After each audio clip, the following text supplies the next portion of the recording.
ಮನಸ್ಸೇ ಎದ್ದು ಮನಸ್ಸೇ ಬುದ್ಧಿ ಇಲ್ಲದ ಮನಸ್ಸೇ. Mr. P.N. Sathya, he didn't even talk to me, that person. He directly contacted the director like, P.N. Sathya, then what is the script? Oh, you are doing Majestic, very good, good. Then who is the hero? I was shocked. I told 3 days before that I am doing the project. Then who is that? And P.N. Sathya, obviously he don't know anything. He told, no, Darshan is the hero. This guy, are you mad, man? Why, what happened? No, because in Budhana Maklu, I kept like Nana Patekar in my mind and did a script. He didn't do anything, man. What are you doing? You're taking him. ನೀವು ನಾಕೊಂಡು cinema ಮಾಡ್ತಾ ಇದೀಯಾ, ನಮ್ಮ cinema ಹಾಳು ಮಾಡ್ಬಿಟ್ಟ ಅವನು, ನೀವು ನಾಕೊಂಡು ಏನೋ ಮಾಡ್ರೆ ನೀನು ಹಾಳಾಗಿ ಹೋಗ್ಬಿಡ್ತೀಯ, ನೇಣು ಹಾಕೋಬೇಕಾಗುತ್ತೆ, ಹಂಗೆ ಅಂತ ಹೇಳಿದ್ರು. ದರ್ಶನ್ ಕಣ್ಣಲ್ಲಿ ನೀರು ಬೀಳ್ಬೇಕು ಆ ತರ ಒಂದು ಸಿಚುವೇಶನ್. ನಾನು ಶಾಕ್ ಆಗ್ಬಿಟ್ಟು, ಏನು ಇಷ್ಟೊಂದು ಬೋರ್ಡ್ ಆಗಿ ಹೇಳ್ತಾ ಇದ್ದಾನಲ್ಲ, ಇವನ್ನೆಲ್ಲ ಹೀರೋ ಮಾಡಕ್ ಕೊಟ್ಟಿದ್ಯಾ ನೀನು, ಹಾಳಾಗಿ ಹೋಗ್ತೀಯ ನೀನು, ಹಂಗೆ ಅಂತ ಸ್ಟಾರ್ಟ್ ಮಾಡ್ಬಿಟ್ಟ ಅಪ್ಪ.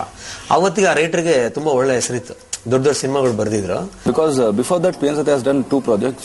He did average movie, like then again you breaking your this in career, this. I was like fully shaken and broke down there. That, what is this yaar? Hey, ಅಷ್ಟು ನಿರ್ದಾಕ್ಷಿಣ್ಯವಾಗಿ ಮಾತಾಡ್ಬೇಡ್ರೋ, ನಿಲ್ಲಿಸ್ರೋ, ನನ್ನ ಸ್ವಲ್ಪ ಅರ್ಥ ಮಾಡ್ಕೊಳ್ರೋ. I told he is my well-wisher and he did like this. So I was nothing, I was cool, calm, nothing, I didn't answer anything. So that, no man, you do this, you take this guy, that guy, blah, blah, everything was happened. And okay, Satya, bye. So I was fully shaken down. I was literally in tears. I'm getting a chance. Someone is putting on the stone on it. What to do? What is next? Again, I should start from the zero itself. So I was blank and nothing. ಅದಾದ್ಮೇಲೆ ನಾನು ಅವ್ರನ್ನ ಸಮಾಧಾನ ಮಾಡಾಚೆ ಕಳಿಸ್ದೆ.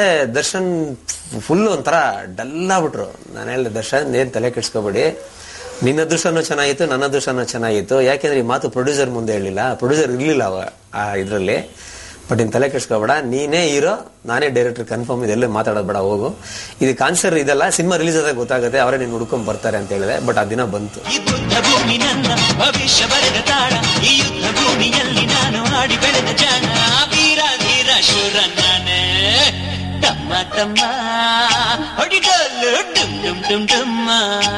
On the Murat day, there was an Murat shot like called Bhavanta. Actually, in front of an Ganesha, I'll be standing, and that is a Murat shot. What they tell, like Ganesha, ಮೊದಲನೇ ಸಲ ಜೀವನದಲ್ಲಿ ನಾಟಕ ಮಾಡ್ತಾ ಇದ್ದೀನಿ, ಜಯ ನನಗೆ ಸಿಗ್ಬೇಕು. ದೇವ್ರೆ, ಜೀವನದಲ್ಲಿ ಮೊದಲನೇ ಸಲ ನಾಟಕ ಮಾಡ್ತಾ ಇದ್ದೀನಿ, ಜಯ ನನಗೆ ಇರ್ಲಪ್ಪ. It was this thing, okay, everyone clapped and everyone was happy. But when I came out, immediately I got an advance for the Kariya movie. ನನಗೆ ಇನ್ನೂ ಕಣ್ಣಲ್ಲಿ ಕಟ್ಟಂಗಿದೆ. ಪೂಜೆ ಮುಗಿಸ್ಕೊಂಡು ಇಲ್ಲಿ ಬನಶಂಕರಿಯಲ್ಲಿ we are doing shooting in Ashraya house. By the time Prem call me, I want to meet you, ಬಾ ಪ್ರೇಮ್ ಬನ್ನಿ shooting ಬಂದು ಹಿಂಗೆ ಮಾಡಿ. ಆಮೇಲೆ ದರ್ಶನ್ದು ಆ್ಯಡ್ ಎಲ್ಲ ನೋಡಿದರು ಮುಹೂರ್ತದಲ್ಲಿ, ಅಂದರೆ ಶುಕ್ರವಾರ ಆ್ಯಡ್ ಕೊಟ್ಟಿದ್ದಾರೆ, ಆ್ಯಡ್ ನೋಡಿದರು. ಬಟ್ ಎಲ್ಲ ಖುಷಿಯಾಗಿ ಅವ್ರು, ಯಾಕಂದ್ರೆ ಸುಮಾರು ಜನ ಹೀರೋ, ರನ್ನಿಂಗ್ ಹೀರೋ ಎಲ್ಲ ಪಾಪ ಅಪ್ರೋಚ್ ಮಾಡಿದರು. ನನಗೆ ಗೊತ್ತಿತ್ತು ಅದು, ಪಾಪ ತುಂಬ ಕಷ್ಟ ಬಿದ್ದಿದ್ದಾರೆ ಪ್ರೇಮ್ ಅವರು. ಆದರೆ ನಮ್ಮ ದರ್ಶನ್ ಹಾಕು ಪ್ರೇಮ್ ನೀವು ಅಂತೇಳಿ, I was the mediator for the Prem and Darshan. ಈ ಸಂಭ್ರಮ ಎಂದು ನಮಗೆ ಹರ್ಷ ಹರಿಸುತ್ತಿರಲಿ, ನಗುವೆ ನಮ್ಮ ದಿವ್ಯ ಮಂತ್ರ.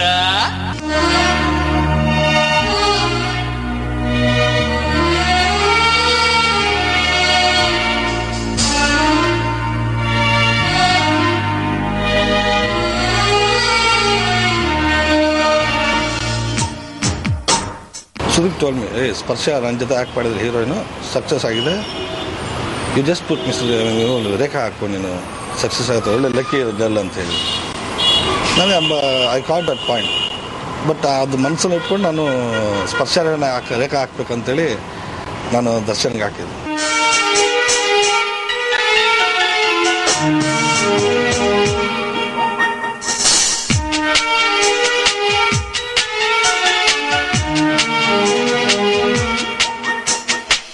ಆಕ್ಚುಲಿ ನಾನು ಹೇಳೋದೇ ಅಂದ್ರೆ ಎಲ್ಲ ಹೊಸಬ್ರು ಆಗ್ಬಿಡ್ತಾರೆ. ಒಂದು ರೆಕಗ್ನೈಸ್ ಫೇಸ್ ಬೇಕು, ಹೀರೋಯಿನ್ ಅವಳು ಸೆಲೆಕ್ಟ್ ಮಾಡೋಣ, ಅವ್ರನ್ನೇ ಮಾಡೋಣ ಅಂತ ಒಂದು. ಎರಡನೇ ಅಂದ್ರೆ ಸ್ಪರ್ಶ ರೇಖಾ ಮಾಡಿ ಸಿನಿಮಾ ಸೂಪರ್ ಹಿಟ್ ಆಗಿತ್ತು ಅವಾಗ. ಸ್ಪರ್ಶ ಒಂದು ಲಕ್ಕಿ ಹ್ಯಾಂಡ್ ಅಂತ ಒಂದು ಫೀಲ್ ಆಗಿತ್ತು. ಸೊ ಹಂಗಾಗಿ ಆ ಉದ್ದೇಶದಿಂದನೇ ಸ್ಪರ್ಶ ರೇಖಾನ ಹಾಕಿದ್ದು.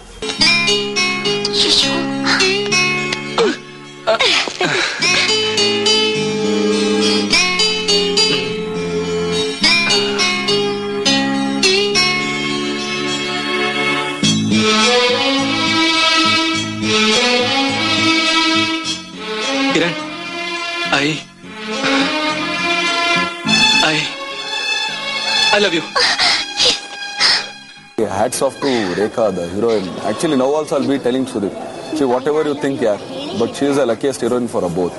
She came, she did your first movie like Sparsha. You were somewhere like a star. She did, made in Majestic, and they left me like this, and she left the industry.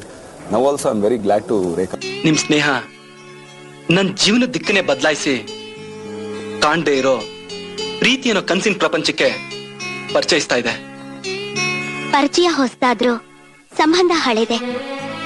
ಕನಸ್ನ ನನಸ್ ಮಾಡೋ ಶಕ್ತಿ ಪ್ರೀತಿಗಿದೆ. ಚಿಕ್ಕ ವಯಸ್ಸು, ಬಿಸಿ ರಕ್ತ ಏನೇನೋ ಮಾಡಿಸುತ್ತೆ. ಆದ್ರೆ ವಯಸ್ಸಾದ ಹಾಗೆಲ್ಲ ನೀನು ಮಾಡಿದ ಕೃತ್ಯನೆಲ್ಲ ನೆನೆಸ್ಕೊಂಡ್ರೆ ನಿನ್ನ ಮೇಲೆ ನಿನಗೆ ಅಸಹ್ಯ ಆಗುತ್ತೆ. ಇಲ್ಲ, ವನಿತಾ ವಾಸು ಅವರು ಈ ಕ್ಯಾರೆಕ್ಟರ್ ಮಾಡಿ ಅಂತೇಳಿ ನಾವು ಡೈರೆಕ್ಟ್ ಹೋದ್ರು. ಪ್ರಾಸ್ಟಿಟ್ಯೂಷನ್ ಕ್ಯಾರೆಕ್ಟರ್ ಬಾಬಾ ಅವರು. ಆಮೇಲೆ ಎಲ್ಲ ಕತೆ ಎಲ್ಲ ಕೇಳಿದ್ರು. ಇಲ್ಲ ಅವರು ನಾನು ಈ ಥರ ಸಬ್ಜೆಕ್ಟ್ ಮಾಡ್ತಾ ಇಲ್ಲ, ಈ ಥರ ಸೀರಿಯಲ್ಸ್ ಎಲ್ಲ ಮಾಡ್ತಾ ಇದ್ದೀನಿ, ಹೋಮ್ಲಿ ಎಲ್ಲರೂ ನೋಡ್ತಾ ಇರ್ತಾರೆ, I can't do this character. ಹಂಗೆ ಹೇಳಿದೆ ಮೇಡಮ್, ಫಸ್ಟ್ ಕತೆ ಕೇಳಿ ಆಮೇಲೆ ಡಿಸೈಡ್ ಮಾಡಿ. ಕಾವೇರಮ್ಮನ ಕೈವಾಡ ಎಲ್ಲ ಹೆಚ್ಚಲು ಜೋರಾಗಿದೆಯಂತೆ. ನಿಮ್ಮ ಖಾಕಿ ರಕ್ಷೆ ಕಾಮುಕರ ಭಿಕ್ಷೆಯಿಂದ ಏನು ನಡೀತಾ ಇದೆ? Initially, I was very, reluctant to do the film because I didn't assume that they would shoot it that way. Because when you give a negative character to an artist, and the director can take it in a very nice way and in a very vulgar way, there's two different ways of shooting. So I wasn't very happy with the one line what he told me, and then I said, no, I'm very apprehensive about this. I'm not interested. ಈ ಕ್ಯಾರೆಕ್ಟರ್ಗೆ ನಾನು ಭಾವನಾ ಇವ್ರ ತೆಲುಗಲ್ಲಿ ಭಾನುಪ್ರಿಯ ಅವ್ರನ್ನ approach ಮಾಡಿದ್ವಿ. ಅವರು ಈ prostitute character ಹಂಗೆ ನಾವು ಮಾಡಲ್ಲ ಅಂತ ಹೇಳಿದ್ರೆ, ಅದಾದ್ಮೇಲೆ ಯಾರು ಶೂಟ್ ಆಗ್ತಾರೆ ಅಂದಾಗ ನಾನು ಇವ್ರ ಮನೆಗೆ ಹೋದೆ. ಯಾರಿಗೆ ವನಿತಾ ವಾಸು ಅವ್ರ ಹತ್ರ ಹೋಗಿ ಮೀಟ್ ಮಾಡಿದೆ. ಅವರು ಇಲ್ಲೆಲ್ಲ ಈ ಥರ ಎಲ್ಲ ಒಂದು ಮನೆ 4 ಜನ ಹುಡುಗಿರು ಇಟ್ಕೊಂಡು ಬಿಸ್ನೆಸ್ ಮಾಡೋದು ಎಲ್ಲ ನಾನು ಮಾಡಲ್ಲ ಅಂದ್ಬಿಟ್ರು. ನಾನು ಹೇಳಿದೆ, ಒಂದು 5 ನಿಮಿಷ ನಂಗೆ ಟೈಮ್ ಕೊಡಿ, ನಾನು ನಿಮಗೆ ನಿಮ್ಮ ಕ್ಯಾರೆಕ್ಟರ್ನ ಎಕ್ಸ್ಪ್ಲೈನ್ ಮಾಡ್ತೀನಿ. ಆ ಎಕ್ಸ್ಪ್ಲೈನ್ ಮಾಡುವಾಗ ಏನಾದರೂ ನಿಮ್ಗೆ ಏನಾದರೂ ಒಂದು ಚೂರು ಹರ್ಟ್ ಆಯ್ತು ಅನ್ನೋದಾದ್ರೆ ನೀವು ಮಾಡಬೇಡಿ. ಇಲ್ಲ ನಿಮ್ಗೆ ಆ ಕ್ಯಾರೆಕ್ಟರ್ ಮೇಲೆ ಏನಾದ್ರು ಒಂದು ಸಿಂಪತಿ ಕ್ರಿಯೇಟ್ ಆಗುತ್ತೆ, ಇಲ್ಲ ಒಂದು ಇದಾಗುತ್ತೆ, ಇನ್ವಾಲ್ವ್ಮೆಂಟ್ ಬರುತ್ತೆ ಅನ್ನೋದಾದ್ರೆ ಖಂಡಿತ ನೀವು ಮಾಡ್ತೀರಾ. Director who gives you shot by shot the story, and then he convinced me, because at the end of the story you realize there is a reason why she is that. ಎಲ್ಲರೂ ನನ್ನ ಮನೆಗೆ ಬಂದು ಕುಡಿದು ತಿಂದು ಮಜಾ ಮಾಡಿ ಹಣನೂ ತಗೊಂಡು ಹೋಗ್ತಿದ್ರು. ಆದ್ರೆ ನೀನು ಹಾಗೆ ಮಾಡ್ಲಿಲ್ಲ. ನಿನ್ನ ಕಣ್ಣಿನ ಕಾಂತಿಗೆ ಮನಸ್ಸು ಕರಗಿ ನೀನನ್ನು ಬಿಡಿಸ್ತಾ ಇದ್ದೀನಿ. ಕತೆ ಹೇಳಿದ ತಕ್ಷಣ ಒಂದು 10 ನಿಮಿಷ ಸೈಲೆಂಟ್ ಆಗ್ಬಿಟ್ರು ಅವರು. ಯಾಕೆ ಮೇಡಮ್ ಏನೇ? ನನಗೆ ಫಸ್ಟ್ ಟೈಮ್ ನನ್ ಡೌಟ್, ಓಕೆ ಅಂತಾರ ಬೇಡ ಅನ್ಬಿಡ್ತಾರ ಅಂತ ನಾನು ಕನ್ಫ್ಯೂಷನ್ ಆಗ್ಬಿಟ್ಟೆ. He came up with a very convincing line saying that, I was a lucky mascot for all newcomers. Because at that period, I was doing a couple of films as newcomers and all of them were becoming hits. So he said, see, Darshan is new, Satya said, I'm a new director, and Bamaresh was producing for the first time. So they kind of convinced me saying that you're the lucky mascot. So and they have this belief, we all like filmy people are a little sentimental about such things. If you're a jinx, you're a jinx. And if you're a lucky mascot, you're a lucky mascot. So I said, okay. So it was like both the ways. Finally, they tried to convince me and I got convinced.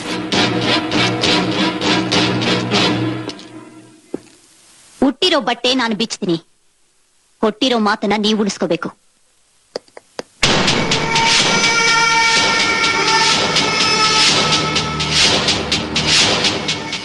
Ramesh Pandit character ಬಂದು actually ಒಂದು ಕನ್ನಿಂಗ್ inspector character. ಅವ್ರಿಗೆ original ಆಗಿ ಕ್ಯಾಟೆ ಇದೆ. ಆ ಕಣ್ಣಿಟ್ಕೊಂಡೇ play ಮಾಡ್ತಾ ಹೋದೆ picture ಅಲ್ಲಿ. ಆಮೇಲೆ ತುಂಬಾ ಚೆನ್ನಾಗಿ ಮಾಡಿದ್ರು. ರಮೇಶ್ ಪಂಡಿತ್ ಹಾಕೊಂಡಿದ್ದ ಕಾರಣ ಏನಂದ್ರೆ ಅವ್ರ ಬಾಡಿ ಲ್ಯಾಂಗ್ವೇಜ್, ಅವ್ರ ಲುಕ್ ಕನ್ನಿಂಗ್ ಆಗಿದೆ. ಸೊ ಅದನ್ನ ಎನ್ಕೇಶ್ ಮಾಡ್ಬೇಕು ಅಂತ ನಾ ಕ್ಯಾರೆಕ್ಟರ್ಗೆ ಅವ್ರನ್ನ ಹಾಕಿದ್ದೆ.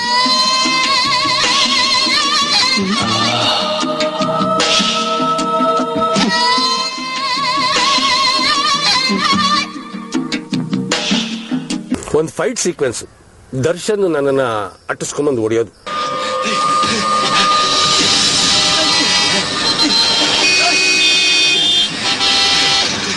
ಆ ಡೈರೆಕ್ಟರ್ ಅಂದ್ರು, ಸರ್ ನೀವಿಬ್ರು ಅಲ್ಲಿ ವ್ಯಾನ್ ಕೂತಿರಿ, ನಾನು ಎಲ್ಲ ರೆಡಿ ಆದ್ಮೇಲೆ ಒಂದು ಮಿಸ್ ಕಾಲ್ ಕೊಡ್ತೀನಿ, ನಿಮ್ಮ ಜೊತೆ ಪ್ರೊಡಕ್ಷನ್ ಮ್ಯಾನೇಜರ್ ಇರ್ತಾನೆ, ಆ ಮಿಸ್ ಕಾಲ್ ಬಂದ ತಕ್ಷಣ ನೀವು ಹೊರಟ್ಬಿಡಿ ಸರ್. ಸರಿ ಅಂದ್ಬಿಟ್ಟು ನಾನು ದರ್ಶನು ಮಾರುತಿ ವ್ಯಾನ್ ಕೂತ್ಕೊಂಡು ಮಾತಾಡ್ತಿದ್ವಿ. ಪ್ರೊಡಕ್ಷನ್ ಮ್ಯಾನೇಜರ್ ನಮ್ಮ ಪಕ್ಕನೇ ಇದೆ. ಮಿಸ್ ಕಾಲ್ ಬಂತು, ಸರ್ ಕಾಲ್ ಬಂತು ಹೊರಡಿ. ನಾನು ಓಡಿದೆ, ದರ್ಶನ್ ಓಡಿದ್ರು, ತಟ್ಟಾಡಿದೆ, ನಂದು ಒಂದು ಸಿಗೋ ಟ್ಯೂಬ್ಲೈಟ್ ಜಾಗದಲ್ಲಿ 2 ಟ್ಯೂಬ್ಲೈಟ್ ಸಿಕ್ಬಿಡ್ತು, ತೆಗೆದು ಹಿಂಗೆ ಹೊಡೆದ್ಬಿಟ್ರು.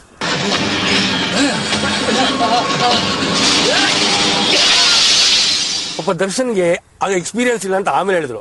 ಆ ಟ್ಯೂಬ್ಲೈಟ್ ಸುಮ್ಮನೆ ಹಿಂಗಂದ್ರೆ ಹೊಡೆದೋಗುತ್ತೆ. ಪಾಪ ಅದು ಅವ್ರಿಗೆ ಗೊತ್ತಿಲ್ವಂತೆ. ಕ್ರಿಕೆಟಲ್ಲಿ ಹೊಡೆದಾಗ ಹಿಂಗೆ ಹೊಡೆದ್ರು. ನಾನು ತಟ್ಟಾಡ್ಕೊಂಡು ಅಲ್ಲಿ ಹೋಗಿ ನೋಡ್ತೀನಿ, ಡೈರೆಕ್ಟ್ರು ಕ್ಯಾಮ್ರಾಮನ್ ನಿಂತ್ಕೊಂಡು ಮಾತಾಡ್ತಿದ್ದಾರೆ. ನೆಕ್ಸ್ಟು ಅದಿಲ್ಲ ಅಂತ ಕ್ಯಾಮ್ರಾ ಮೌಂಟೇ ಆಗಿಲ್ಲ.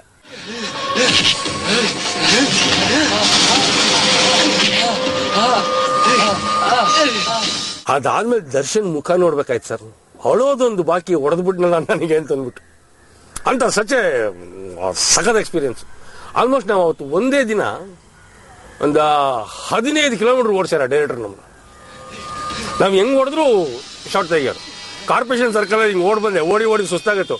ಯಾವುದೋ ಬಸ್ ಸಿಕ್ತು, ಬಸ್ ಕಿಟ್ಕಿಡ್ಕೊಂಬಿಟ್ಟೆ ಒಂದಷ್ಟು ದೂರ. ಡೈರೆಕ್ಟರ್ ಖುಷಿ ಅವರು, ಸರ್ ಈ ಥರದ್ದೆಲ್ಲ ಬೇಕಾಗಿತ್ತು ನಮಗೆ.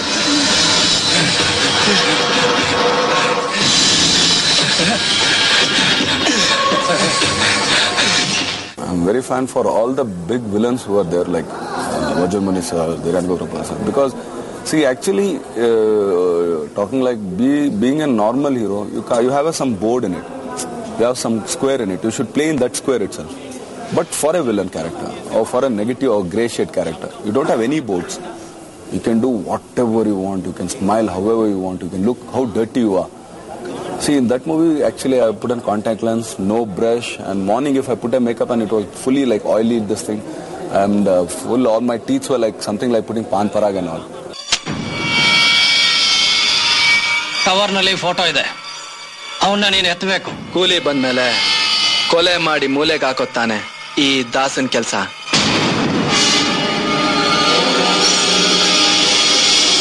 ಕೊಟ್ಟ ಮಾತು ಇಟ್ಟು ಗುರಿ ತಪ್ಪವನಲ್ಲ ನನ್ನ ದಾಸ. ಒಂದೇ ಏಟು, ಒಂದೇ ಬುಲೆಟ್.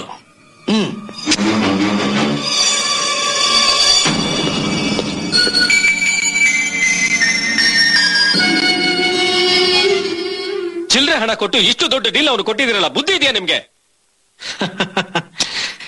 ಅವನು ನಾನ್ ಸಾಕಿರೋ ನಾಯಿ. ನಿಯತ್ತು ಜಾಸ್ತಿ, ಹಣದ ದಾಹ ಇಲ್ಲ, ಮೋಹ ಇದೆ. 9 ನನಗೆ, 1 ಅವನಿಗೆ. But if you see that second half, entirely this was clean, like clean shaved, well this thing. But there was one scene who everyone thought, how crooked he is. Like when I break an dog's leg to impress an heroine. It was a very big thing what P.N. Satya has done.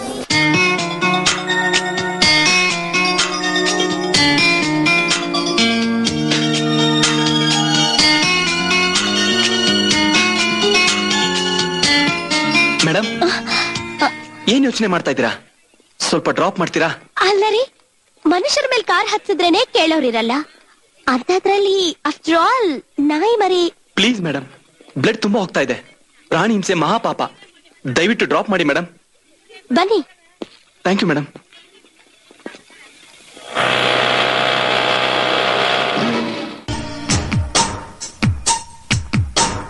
ಮುದ್ದು ಮನಸ್ಸೇ, ಎದ್ದು ಮನಸ್ಸೇ, ಬುದ್ಧಿ ಇಲ್ಲದ ಮನಸ್ಸೇ.